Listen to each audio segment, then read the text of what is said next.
It's Miss Rebecca with the Shaler North Hills Library, and this is our third reading of The One and Only Bob. So if you're just tuning into this one, we do have the first reading and the second reading on so you can catch up.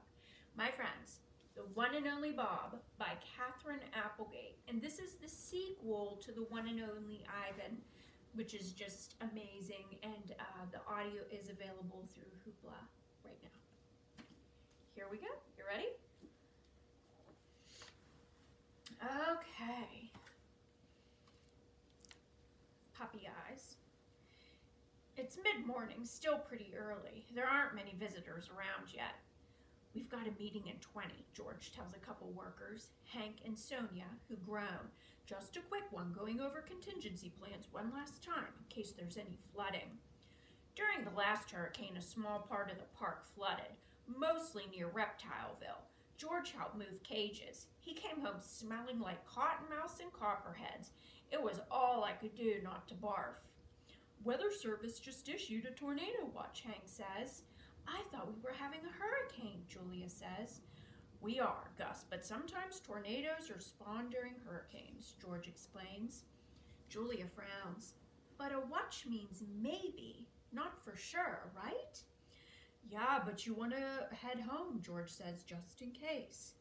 Please, Dad, just 10 minutes, Julia says. She's using the special voice she reserves for moments when she really, really wants something from her parents. I guess kids manipulate their moms and dads the same way dogs manipulate humans. I don't know, George begins. I promised Bob. I figure that's my cue to pop my head out and look adorable. So I do. Hey, Bob, says Hank. Sonia reaches over and scratches my ears. I'm pretty popular around the park. I give George my best puppy eyes and he caves. 10 minutes tops, he says. Meet me back here. Puppy eyes. Works every time. Mr. Oog. Here's how I figure puppy eyes got their start. Cave humans were sitting around a fire, wearing mammoth furs and grunting about how there was nothing on TV because TV hadn't been invented yet. And some wily wolf thought, whoa, they've got leftover mammoth meat. So he probably whimpered and cowered and did a tummy display and looked pathetic enough that Mr. Oog finally tossed him a bone. And soon enough, a few zillion years later, voila, man's best friend. After all that time, there's a thing like a magnetic attraction between dogs and humans. We've studied them for so long, we can read every twitch and sigh. Suppose it was easier than chasing down mammoths. And I get it. I do. The behind-the-ears scratch, the food in a fancy bowl, the bed by the fireplace. Gotta admit that Julia's pretty fun to hang out with. And I'm grateful, really, I am, that her family took me in. Still, I don't need them. You need someone. Eventually, they let you down, and you end up feeling like a real doofus.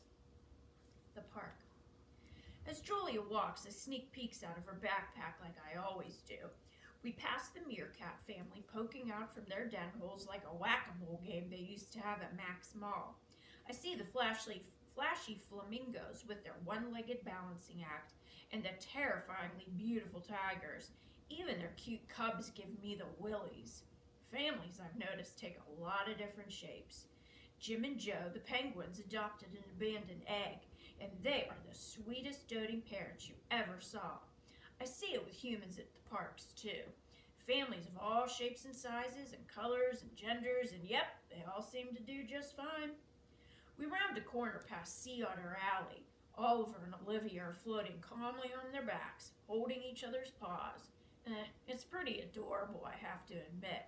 But me, I don't need the trouble that comes with a family. Babies puking, toddlers whining, spouses nagging. Talk about a design flaw. Change. The park's pretty big, lots of twisty paths and fascinating smells. All the parts have names. There's the African Aviary, the Outback, Penguin Cove, Lemurland. It's like puzzle pieces of the world. A little Africa here, a little Asia there. Dogs, you can find us pretty much everywhere. Our territory is Earth. As long as we're hooked up with humans, that is. Along the shady paths, volunteer guides will answer your questions. They'll He'll tell you about how animals used to roam one part of the world or another until things changed. Things change. That's one thing I figured out. Don't ever assume a little patch of the planet belongs to you. Things change. Boxes go flying. My inner wolf.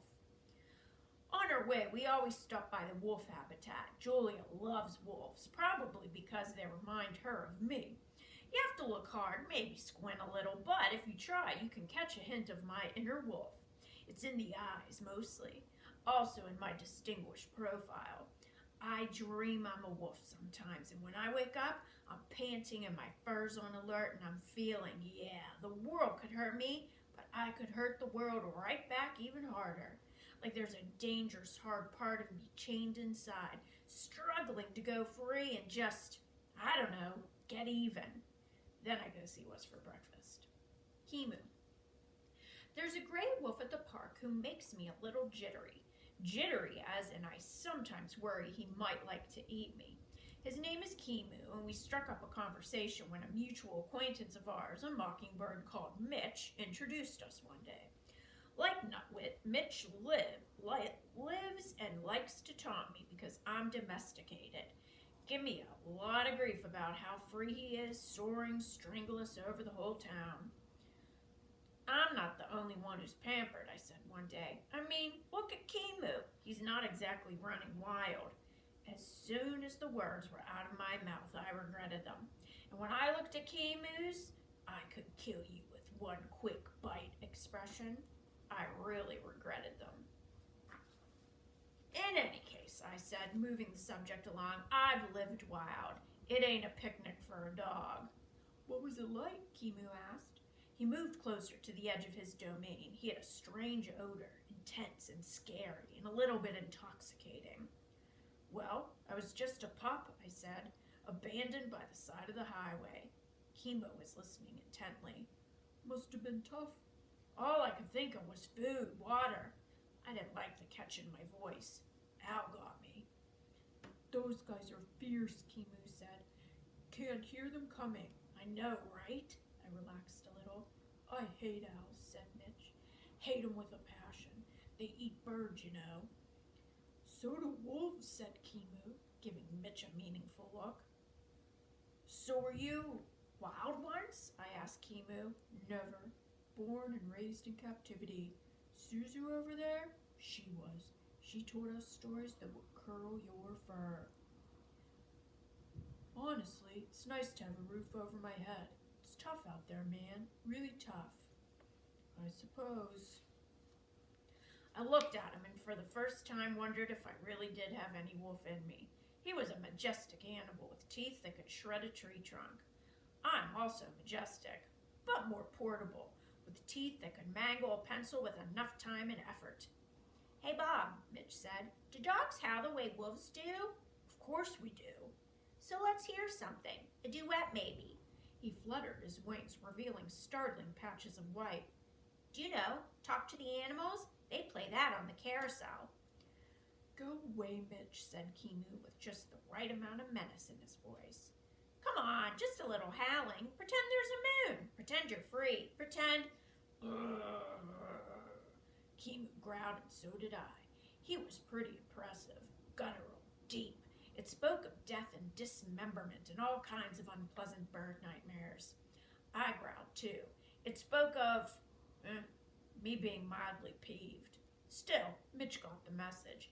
He disappeared, a blur of wings. Actually, I've never howled at the moon, I admitted. Me neither, said Kimu. I'd feel kind of silly doing it here. Enrichment. We're almost to my favorite spot in the park. The great thing for me is that one corner of Gorilla World juts up against Elephant Odyssey, the area where Ruby lives. A low stone wall separates the two spaces, and there's a moat on the elephant side.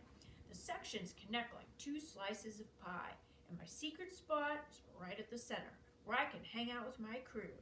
Ivan and Ruby both have access to indoor habitats, which is great when the weather isn't cooperating.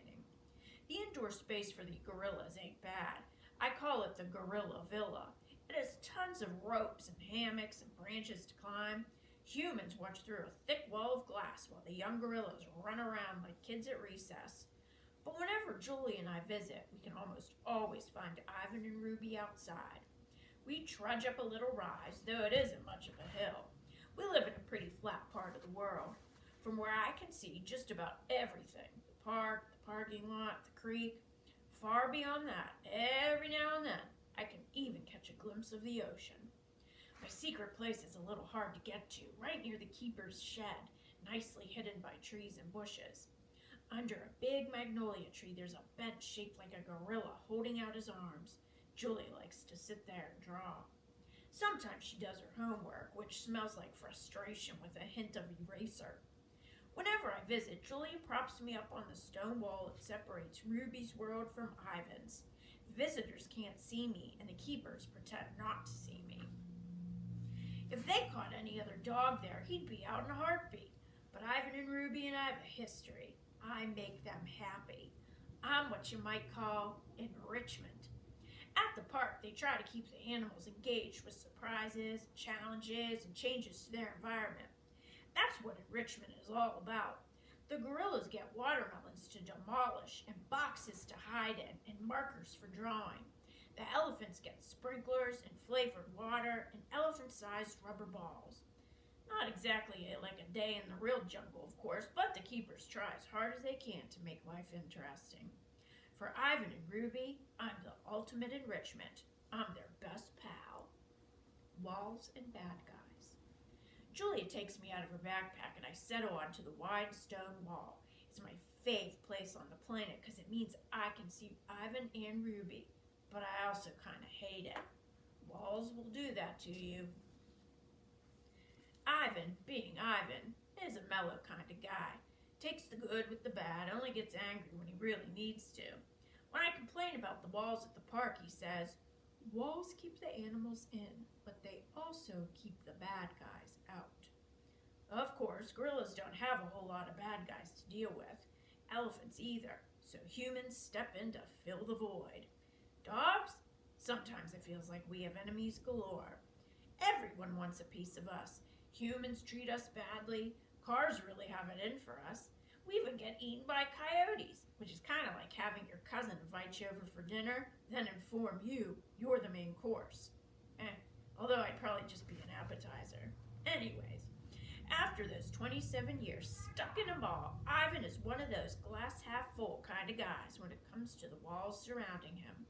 Glad to be with others of his own kind, cared for by smart and loving humans. I'm more of a water bowl of power half empty kind of guy. Every time I leave Ivan and Ruby, I am painfully aware that I can leave. Ivan's address is Gorilla World. Ruby's is Elephant Odyssey. And me? I guess my address is the same as Julia and George and Sarah's. 1249 Hinman Avenue. I mean, of course it is. I've been living there a whole year now. It is. And yet, sometimes I still wake up at night and think, gotta find shelter, gotta find safety, gotta find somewhere to belong. Guess I don't want to get too comfortable. Gift. Once I'm in my spot, I don't have to do a thing because Ivan and Ruby always know when I'm there. Gorillas and elephants have great schnozzes too. Also, I pride myself on staying extra fragrant. It's a gift. Ivan gets to me first. Bob! He knuckle walks up the hill. Knuckle runs, actually, and he looks as glad to see me as I am to see him. It seems like I've known Ivan forever, and yet every single time I see him, I feel kinda odd. He's so powerful, so huge, like this magnificent silver mountain that just happens to be my best buddy. "Hi, Ivan," Julia calls, waving. He cocks his head and makes a soft belch, which is gorilla for, "I'm happy." Maya calls out to Julia from the door to the gorilla's indoor space. Maya's a zoologist, which is a hoity-toity way of saying she has a thing for animals. It was Maya and a lot of other good folks who helped get Ivan and the rest of the mall animals moved to better places. Julia unhooks my string and gives me a stern look. "No funny business, you," she says, and then she kisses me on the head. "And stay out of sight." Ivan sidles up as close to the stone wall as he can. I was worried you wouldn't come today, he says. Weather and all. Another hurricane, I say. It's freaking everybody out. Above me, magnolia branches sway, leaves rustle and shiver. Even the trees seem uneasy. What's new? Ivan asks. He lies back on the grass and wriggles contentedly, scratching an itch, no doubt. Not much. Had a weird dream last night. I pause. You were in it, and me, and Ruby, and Stella, too. Ivan gazes at the darkening sky. Stella, he says. Now there was a great friend. Classiest elephant you'll ever hope to meet. The best, I agree. I miss the old gal. We fall silent. I'll go with you? I ask after a moment. No point in dwelling on sad stuff or bad dreams. Kenyani's getting on my nerves a bit. Ivan do this, Ivan do that. But she means well. Kenyani is Ivan's lady friend. Girlfriend? I've never even been sure what they call it in Gorilla. Kenyani doesn't really approve of me. She thinks I'm a bad influence on Ivan. I like to think she's right. Ivan is 400 pounds of pure power, but Kenyani is 400 times scarier. Trust me, I've seen her in a bad mood. I've also seen her teeth. Make mine look like toothpicks. Ivan and Kenyani don't have kids, but there are a bunch of baby and juvenile gorillas hanging around. They call him Uncle Ivan, and he puts up with their antics. Ivan's always been a good sport. If I had a gorilla toddler hanging off me, I'd be tempted to use my toothpick teeth. Marriage. Ivan and Kenyani are a lot like George and Sarah as far as I can tell. They grumble, they cuddle, they help each other, they tease each other. Sometimes it looks pretty nice. Still and all, when I smell love, I almost always smell worry. Seems like they're tangled together so tightly they'll never unravel. There's a reason I avoid all that mushy stuff. One big difference I have noticed between the two couples, Ivan and Kenyani enjoy eating bugs off each other. George and Sarah, not so much. Tiny but tough. Ivan always seems like nothing scares him, not even Kenyani, who scares the heck out of me. On the outside, I suppose that's how I look too, tiny but tough. But inside, well, sometimes, no matter how hard I try, I can't find that guy to save my life. It's like he's cowering in some corner of my heart. I hate it when that happens. I hate that I'm not the guy my friends think I am, the guy the world expects. I keep waiting for things to go bad on me, worrying that my nice, tidy little dog life will blow up in my face. I think George is a worrier too. He'll get up in the middle of the night and head to the kitchen sometimes, his old slippers scuffing on the wooden floor. I always hear him, always join him. When he opens the fridge, the light spills out like maple syrup on a hot pancake. Ooh, wonderful scents drift my way. Leftover meatloaf, stinky cheese, expired yogurt that someone might as well eat, and it seems like the dog is the safest bet. The smells rain around me, and yeah, my tongue starts hanging out, and I nudge George's PJ'd leg. You can't sleep either, huh? He'll say. Or maybe, I can't tell if you have insomnia or just a very acute sense of smell. Both, actually. I wait. He usually makes himself a PB&J with banana, which is good with me because the crusts are where you really get that fun chew factor going. Now and then, after we eat, we sit on the back porch and George scratches my ears, especially my right ear. It's my favorite. I understand his worry, I think. George works so hard. His wife was really sick for a long time, and he loves his daughter so much. Sometimes when Julia climbs on the school bus, I'll watch George watching her.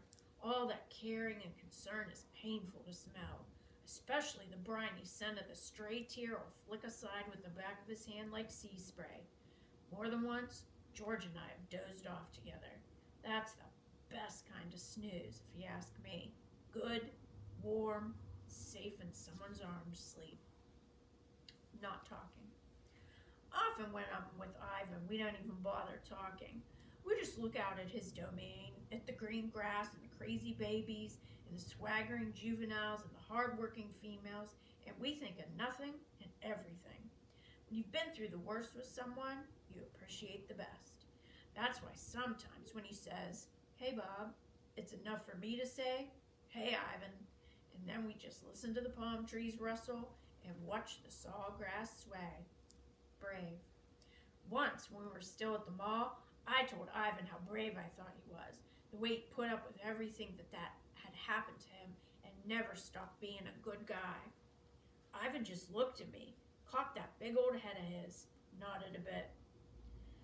"That's not brave, Bob," he finally said. "That's just knowing what I can't change."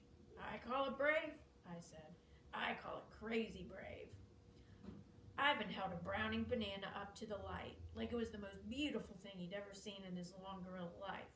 I wondered whether he was going to eat it or draw it. You never knew with Ivan.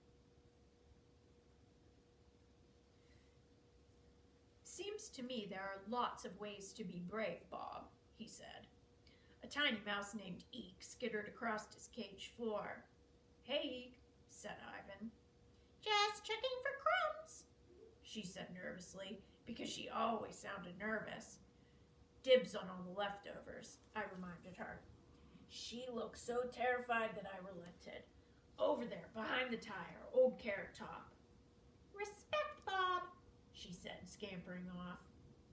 "Take a small creature like Eek," said Ivan.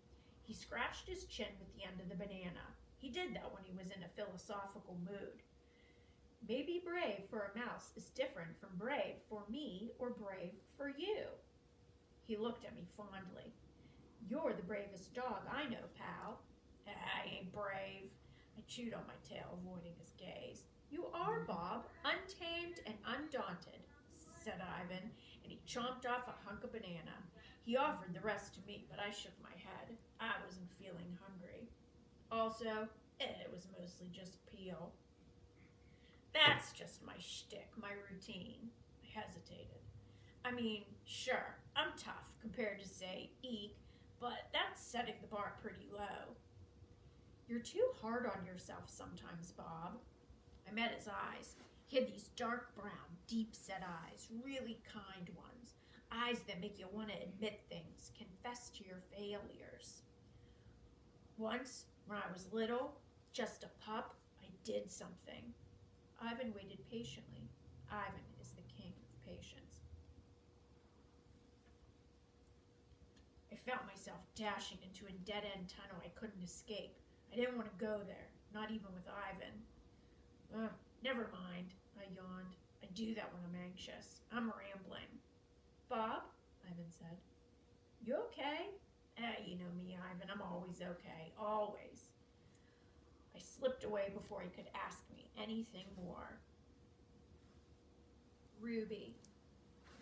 "Uncle Bob!" Ruby races over, gloomph, gloomph, gloomph, across the broad field that's part of the elephant domain. Oh, she's so cute when she runs, like she's determined not to trip on her trunk. Ruby adores me. I make her laugh. I read the room. I lighten the mood.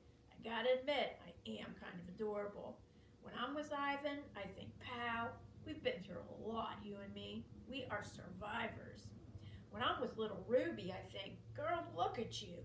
Hard luck passed, and here you are, so much happier, so loved."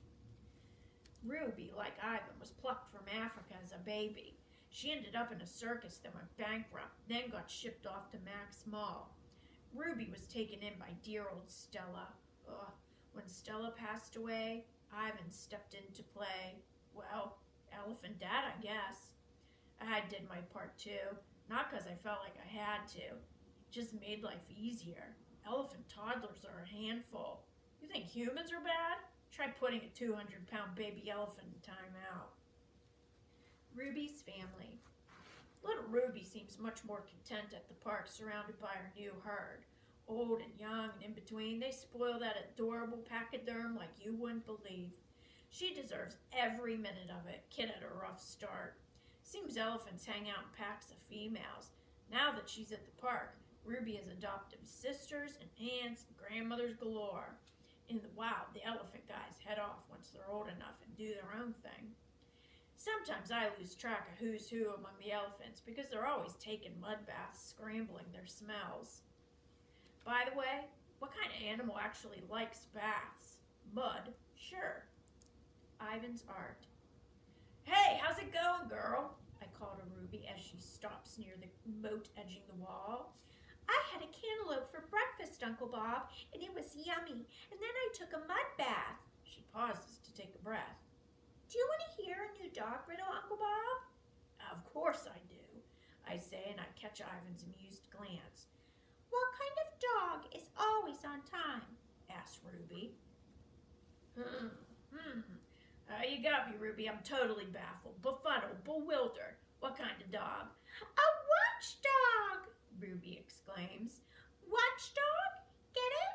Get it, Uncle Bob? Not bad, Ruby. Not bad at all, I say. Ivan says it's going to rain buckets, says Ruby. She dips her trunk in the moat and blows bubbles. I think Ivan is onto something there. Did he show you his new picture? Ruby asks. She grabs a tuft of grass and tosses it in the air. I wish I could see it, but I can't because of that silly wall. But he told me all about it. My pal Ivan is quite the artist, just like Julia. Ivan sits up and nods towards a spot on the wall. Another mud mural? I ask. As any good dog knows, dirt plus water equals mud, and mud means mess, and mess means a let's roll in this stuff and maybe a big dig a hole or 2 or 10. But for Ivan, mud plus a flat surface equals a waiting canvas. I crane my neck, edging a bit farther down the top of the wall. Don't want to draw attention to myself. Hey, nice, I say. I mean, I'm not an art guy. To me, art is a glop of spray cheese on a cheese dog with extra grated cheese on top. Still, I've always admired Ivan's work. Ivan begins. No, I say. Don't tell me. Let me guess. You always guess wrong, Ivan says. Not always. You thought my palm tree was a dandelion. Art is in the eye of the beholder, I say. You thought my blackberries were giant ants. Kenyani ambles up to join the conversation. And need I remind you that you thought this portrait of me was a chimpanzee with gas? The resemblance was striking, I say. Kenyani glares at me. She glares at me a lot. On the subject of chimps. Probably I shouldn't have mentioned the chimp angle. Gorillas aren't as open-minded as dogs. A lot of them have a thing about chimps. Think they're clowns. But when I look at apes and gorillas, it seems to me they have a lot more in common than they admit to. Dogs ain't perfect, but I'll tell you one thing. Where we roll, tolerance. For us, a dog is a dog is a dog is a dog. I see a Great Dane, I say, howdy. I run into a puggle, it's glad to meet you. How's it going? Smelled any good pee lately? Go to a dog park and you'll see. We are equal opportunity playful. You sniff my rear, I'll sniff yours. You don't see that with humans, obviously. Constantly seeing differences where none exist. All those things like skin color, dogs could care less. You think I won't hang out with a Dalmatian because he's spotted? Or a Shar Pei because she's wrinkled? I'm not saying I love every dog I meet. Snickers comes to mind. But I'll always give a dog the benefit of the doubt. Life is short, play is good, and there are plenty of tennis balls to go around. My friends, we're going to leave off there on page 130 and pick it up on page 131 for our 4th reading of The One and Only Bob by Katherine Applegate. Bye, friends. See you next time. You're back! Hey, how's it going? Good. How are you? Dude, can we do a very quick, little shout out to Jisa? Because she actually sent a picture of her art. Cool. She loves art. Now, here's the thing, though. And I Oh, I this- totally,